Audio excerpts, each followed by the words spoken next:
In today's video, I'm going to teach you how to add a Google Slide to Google Drive.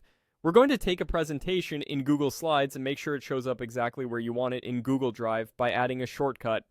This is helpful if you organize your files into folders, or if a single presentation needs to appear in multiple places without creating duplicate copies.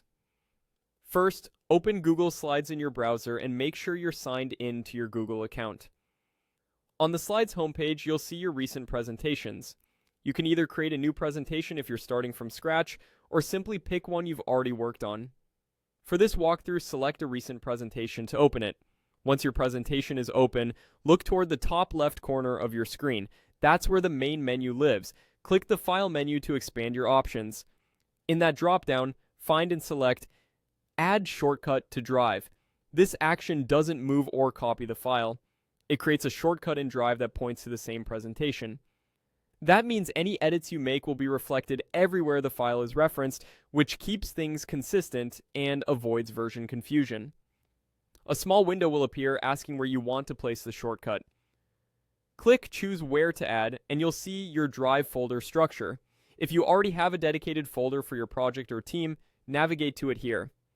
If you're not sure yet or just want quick access, selecting My Drive is a safe central place to put it. You can always reorganize later by moving the shortcut between folders in Drive. With your preferred location selected, click Add to confirm. You should see a confirmation message letting you know the shortcut was created. To double check, open Google Drive in another tab or the Drive app, browse to the folder you chose, and you'll find the presentation shortcut there. When you open it from Drive, it takes you straight back to the same file in Slides. A couple of quick tips before we wrap up. Shortcuts are great for keeping a single source of truth, especially handy when collaborating.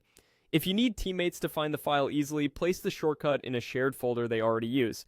And remember, adding a shortcut doesn't change sharing permissions. If you want others to view or edit, adjust sharing from the Share button in Slides. That's it. You've added your Google Slides presentation to Google Drive with a clean, organized shortcut. Thanks for watching, and happy organizing.